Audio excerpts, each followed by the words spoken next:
stop that version of Golovkin. If Canelo is who he says he is, I'm an all-time great. You got to take advantage of a fighter like that literally just showed up to get a check. Performance from either guy, well, the performance from Canelo was a little shocking. I thought he would do more. Hall of Famer, all-time great, Andre Ward is very critical of Canelo's victory over Triple G.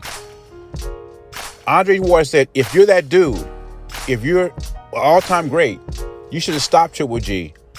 And he says, it's obviously Triple G came to get a check.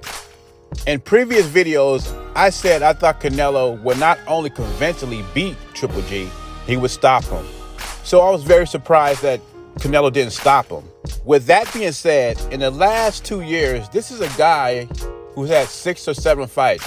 One of the most active guys, or the most active guy in boxing, who's also been working through injuries and still winning fights.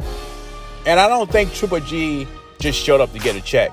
I just think Triple G can't get off like he used to. I mean, in the last 3 or 4 fights, if you're watching Triple G, you can see the decline, and you can see there was no way he's going to beat a prime Canelo. But another glaring reason why Canelo couldn't knock out Triple G was very cautious in this fight. Because Triple G himself said he was past his prime, he's not 28 anymore, and he's more susceptible at getting hit. I mean, he's getting hit more than usual, and he was getting hit by C-class fighters like Steve Rowe.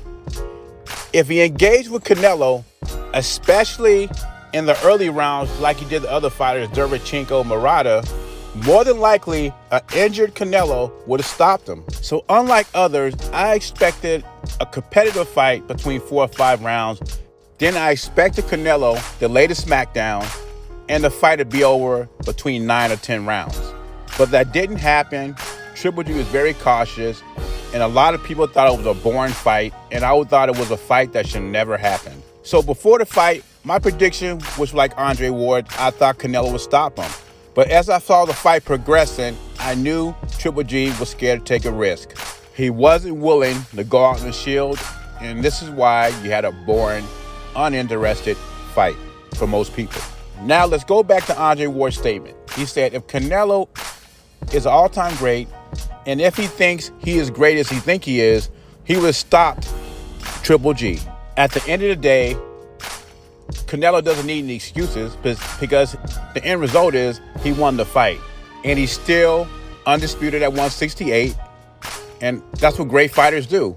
When they're facing adversity, injuries or whatever, they don't make excuses. They win the fight. And they push through. I think if Triple G was more aggressive at the beginning, Canelo had opportunities to stop him late. Regardless, I do not think this fight takes away from Canelo's greatness. Anyway, what are your thoughts? Do you agree with Andre Ward that Canelo should have stopped Triple G if he was that great? Leave your thoughts in the comments below. Jay Beezy, I'm gone.